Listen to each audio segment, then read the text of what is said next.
Guys, ఎలా ఉన్నారు? ఈ వీడియోలో మనం quiet place sequel, quiet place part 2 story explanation చూద్దాం. పార్ట్ 1 గానీ చూడకపోతే ఖచ్చితంగా చూడండి. It's a worth watching movie. Part 1 చూస్తే గానీ పార్ట్ 2 అంత క్లారిటీగా అర్థం లేదు. ఎనీవే, మనం ఒకసారి పార్ట్ 1 లో ఎండింగ్ ఏమైందో చూసేద్దాం. ఎర్త్ మీదకి స్పేస్ నుండి వచ్చిన ఆబ్జెక్ట్ క్రాష్ అవుద్ది. దాంతోనే ఏలియన్స్ ఎర్త్ మీదకి వచ్చి ఉంటాయి. ఈ ఏలియన్స్ అందరినీ చంపేస్తూ ఉంటాయి. హ్యూమన్స్, యానిమల్స్ ఇలా అన్నమాట. ఈ ఏలియన్స్ కి ఐస్ ఉండవు, ఏవి చూడలేవు. అందుకే ఇవి ఎలా వేటాడతాయంటే సౌండ్ యూజ్ చేసి. ఈ ఏలియన్ క్రీచర్స్ సౌండ్ సెన్సిటివ్ అన్నమాట. ఎంత సెన్సిటివ్ అంటే మన ఫుట్ స్టెప్స్ సౌండ్ విన్నా సరే వచ్చి చంపేయగలవు. ఇది ఈ మూవీ మెయిన్ కాన్సెప్ట్. ఇది ఒక అపోకలిప్స్ మూవీ. చాలా మంది హ్యూమన్ స్వీట్ వాళ్ళు చనిపోయి ఉంటారు. కొంతమంది సర్వైవర్స్ ఉంటారు. వాళ్ళు సౌండ్ చేయకుండా బ్రతకడం నేర్చుకుంటూ ఉంటారు. అలాంటి one of the survivors family మన హీరో వాళ్ళ ఫ్యామిలీ. పార్ట్ 1 లో తన ఫ్యామిలీని కాపాడడానికి తను సాక్రిఫైస్ చేసేస్తాడు హీరో. వీళ్ళు ఫ్యామిలీ ఆఫ్ 5 మెంబర్స్. హీరో చనిపోవడంతో ఇప్పుడు 4 మెంబర్స్ ఉంటారు. Mother Evelyn, daughter Regan, son Marcus and 3 months old baby కూడా ఉంటుంది ఈవ్లిన్ కి. చిన్న బేబీ కాబట్టి ఆ బేబీ ఏడుస్తున్నప్పుడు అది వచ్చిన సౌండ్ కి ఆ క్రీచర్స్ వచ్చేస్తాయని ఆ బేబీని స్పెషల్ గా చేసిన ఒక సౌండ్ ప్రూఫ్ బాక్స్ లో పెట్టి ఆక్సిజన్ సప్లై పెట్టి క్యారీ చేస్తూ ఉంటారు. ఈవ్లిన్ కూతురు రీగన్ కి ఏం వినిపించవు, డెఫ్ అన్నమాట. తన కోసం వాళ్ళ ఫాదర్ ఒక ఇయర్ మెషిన్ ని తయారు చేస్తాడు. అయితే ఆ ఇయర్ మెషిన్ నుండి వచ్చిన ఒక ఫ్రీక్వెన్సీ ఆఫ్ సౌండ్ క్రీచర్స్ కి అస్సలా పడదు. ఆ ఫ్రీక్వెన్సీ విన్నప్పుడు అవి వీక్ అయిపోతూ ఉంటాయి. అలా వేల్ దగ్గరికి వచ్చిన ఏలియన్ ని ఆ సౌండ్ యూజ్ చేసి అది వీక్ అయినప్పుడు దాన్ని గన్తో షూట్ చేసి చంపేస్తారు. అక్కడితో పార్ట్ 1 ఎండ్ అవుద్ది. అలా షూట్ చేసిన తర్వాత వాళ్ళు కొత్త ప్లేస్ కి వెతుక్కుంటూ వెళ్తారు. మధ్యలో హ్యూమన్స్ కొంతమంది ఆ క్రీచర్స్ కోసం సెట్ చేసిన ట్రాప్ లో మార్కస్ కాళ్ళు స్టక్ అయిపోయి కాల్లోకి ఆ ట్రాప్ దిగిపోద్ది. అప్పుడు ఆ బాధ భరించలేక ఒకేసారి గట్టిగా అరుస్తాడు. వెంటనే అంత గట్టిగా వచ్చిన సౌండ్ వాళ్ళ క్రీచర్ అక్కడికి వచ్చేస్తుంది. అయితే వీళ్ళ మదర్ ఈవ్లిన్ కూడా వాళ్ళ కొడుకు మార్కస్ అరుపుని ఆపలేకపోతుంది. ఆ పెయిన్ భరించలేక మార్కస్ అరిచేస్తాడు. అప్పుడు రీగన్ తన ఇయర్ పీస్ తో ఆ క్రీచర్ ని ఆపినప్పుడు వీళ్ళ మదర్ వచ్చి షూట్ చేసి ఆ ఏలియన్ క్రీచర్ ని చంపేస్తుంది. ఆ గన్ సౌండ్ కి ఇంకో క్రీచర్ వచ్చేస్తుంది. వీళ్ళున్న ప్లేస్ ఒక పాడైపోయిన ఓల్డ్ ఫ్యాక్టరీ. అయితే ముసుగులో ఉన్న ఒక పర్సన్ వచ్చి వీళ్ళ ఫ్యామిలీని సైలెంట్ గా అక్కడ ఆ పర్సన్ ఉంటున్న ఒక అండర్ గ్రౌండ్ ప్లేస్ లోకి తీసుకుని వెళ్ళి ఆ ప్లేస్ లో ఒక ఇండస్ట్రియల్ బాయిలర్ లాగా ఉంటుంది. దాంట్లో వెళ్ళి డోర్ క్లోజ్ చేస్తే లోపల ఎంత అరిచినా బయటికి సౌండ్ రాదు. మార్కస్ ని దాంట్లో పెట్టి తనకి తగిలిన దెబ్బకి టెంపరీగా ట్రీట్మెంట్ చేస్తుంది వాళ్ళ మదర్. ఇంతకీ ఆ ముసుగులో ఉన్న పర్సన్ ఎవరో కాదు, వీళ్ళ ఫ్యామిలీ ఫ్రెండ్ ఎమెట్. ఎమెట్ ఫ్యామిలీ అందరూ కూడా ఆ క్రీచర్ వల్ల చనిపోయి ఉంటారు. ఇప్పుడు తను ఒక్కడే ఆ ప్లేస్ లో ఉంటుంటాడు. ఇలానే చాలా మంది హ్యూమన్స్ ఆ క్రీచర్ వల్ల చనిపోయి అక్కడక్కడ కొంతమంది సర్వైవర్స్ ఉన్నారు. అయితే ఎమెట్ కి మన హీరో లీ ఫ్యామిలీకి మధ్య రిలేషన్ అంత మంచిగా ఉండదు. కొంచెం డిస్టెన్స్ మెయింటైన్ చేస్తూ ఉంటారు.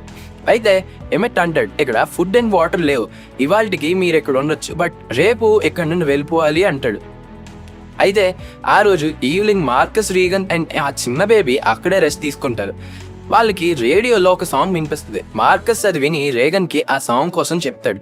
అయితే ఇన్నాళ్ళు వీళ్ళ ఫ్యామిలీ ఎంత ట్రై చేసినా ఒక్క రేడియో సిగ్నల్ కూడా వినిపించదు. ఈసారి ఒక సాంగ్ వచ్చేసరికి ఎక్సైటెడ్ గా ఫీల్ అవుతారు. బయట ఎక్కడో హ్యూమన్స్ ఉన్నారు, వేరే చోట వాళ్ళే పంపిస్తున్నారేమో అని.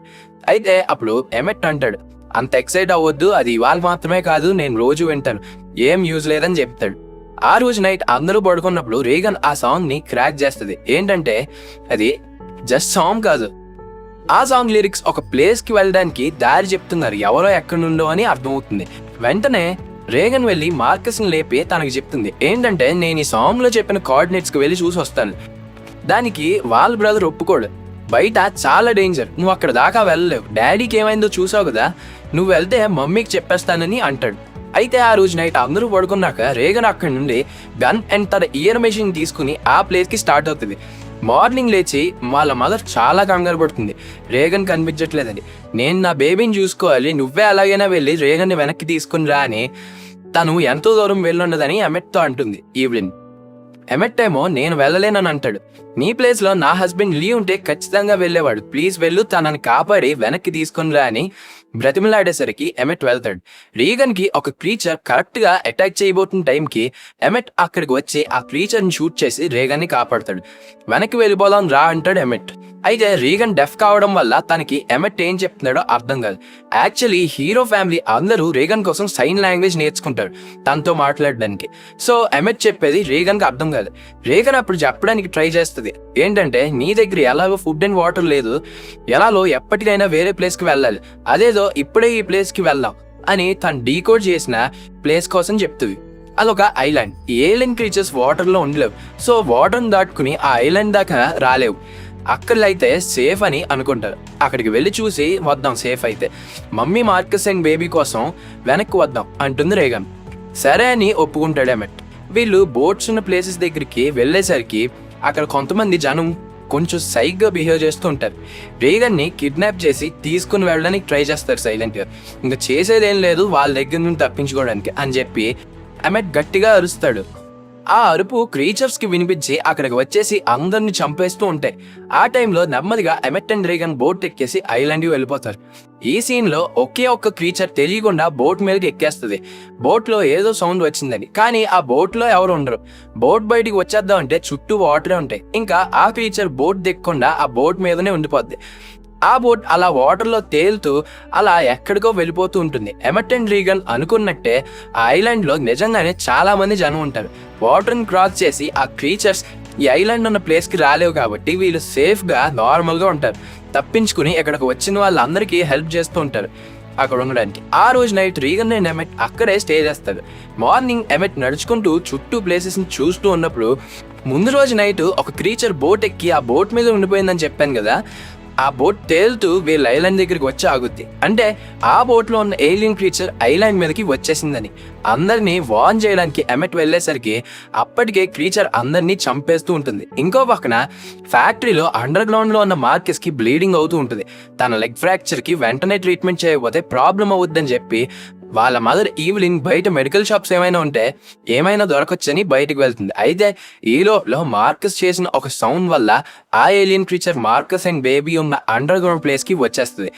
దాని నుండి తప్పించుకోవడానికి బేబీని తీసుకుని మార్కస్ ఆ బాయిలర్ లోపలికి వెళ్ళి లాక్ చేసుకుంటాడు. ఆల్రెడీ చెప్పినట్టు అది ఎయిర్ టైట్ వెసల్, చాలా స్ట్రాంగ్ ఉంటుంది. ఆ క్రీచర్ కూడా బ్రేక్ చేయలేదు. లోపల ఎంత గట్టిగా అరిచినా బయటకు సౌండ్ రాదు. అది ఎయిర్ టైట్ కావడం వల్ల లోపల ఆక్సిజన్ అయిపోతూ ఉంటుంది. అది లాక్ అయిపోద్ది బయట నుండి. మార్కస్ అండ్ బేబీకి ఊపిరాడదు. మెడికల్ షాప్స్ వెతుక్కుంటూ బయటకు వెళ్ళిన ఈవినింగ్ మెడికల్ షాప్లో కావాల్సిన మెడిసిన్స్ తీసుకుని అక్కడున్న ఆక్సిజన్ సిలిండర్స్ని కూడా తీసుకుని వస్తుంది వాళ్ళ బేబీని పెట్టిన బాక్స్ కోసం ఆక్సిజన్ పెట్టడానికి. ఈవినింగ్ వచ్చేసి ఆ వెజల్ డోర్ ఓపెన్ చేసేసరికి మార్కస్ ఆక్సిజన్ లేక అన్కాన్షియస్ అయిపోయి ఉంటాడు. మార్కస్ని లేపి ఆక్సిజన్ సిలిండర్ ఇస్తుంది.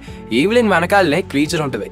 ఈవిలిన్ వెంటనే వెజల్ లోపలికి వెళ్ళి డోర్ వేసే లోపల ఆ క్రీచర్ డోర్ దగ్గరికి వచ్చి లోపల ఉన్న వీళ్ళ మీద అటాక్ చేస్తూ ఉంటుంది. వీళ్ళకి వెళ్ళడానికి వేరే దారి కూడా ఉండదు.